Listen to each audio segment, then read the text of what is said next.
Alright, greetings and welcome back. Last time we were looking at we introduced normalization, and at the same time we talked about anomalies in database. It's where we are going to pick up from, and we are going to talk about anomalies. We're going to talk about anomalies in details before we look at normalization in general. Just first look at anomalies, because this is a very important bit of this session. And as you know, the reason as to why we normalize tables is to avoid what? Anomalies. Therefore, it will not make sense for us to start normalizing without understanding what anomalies really all about. So in our last lesson we talked about anomalies, and we talked about the three categories of anomaly. That's insertion anomaly, deletion anomaly, and updation anomaly. Therefore, we have our anomalies here. We have our categories of anomaly here. Therefore, we are going to understand each category one by one. Remember, we are experiencing these anomalies before what? Normalizing. Therefore, assume we are still here in our big table, which is not yet undergone normalization. Therefore, we have talked about the three categories of anomalies. Let us first understand the first category, which is insertion anomaly. And we have said that insertion anomaly usually occurs when it's not possible to insert data into a database because some required information is missing or incomplete. Therefore, we have our table here.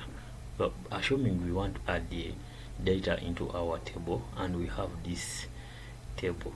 Remember, you're going to be adding the registration number, name, email, age, course, faculty, and so on. But at a certain point, you may realize that email is not a must. It's null. Email might be null. Of course, if you realize add-on doesn't have an email address, you may leave it. Since it's null, you continue inserting. How about you reach here? Because there is no anyone at campus without a course. We don't have any student who is not having any course. Therefore, the column for course is not null.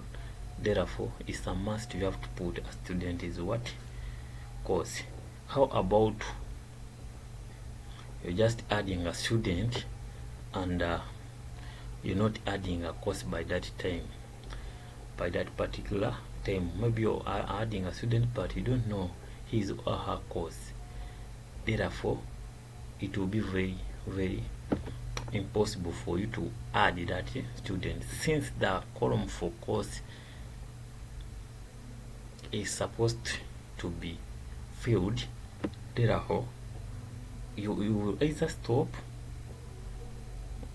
there, because you can't really add that student because you don't know his course yet. And remember, most students usually change their courses. Therefore, you will have to first get that student his course.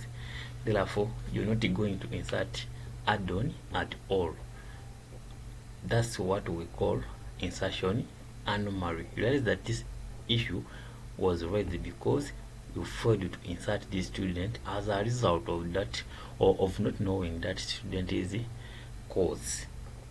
So that is insertion anomaly. It occurs when some of the required information is missing or incomplete. Therefore, if the required information like course is missing, therefore you're not going to add that student. How do we solve that? Now it calls for normalization. Since in normalization we divided this table into two,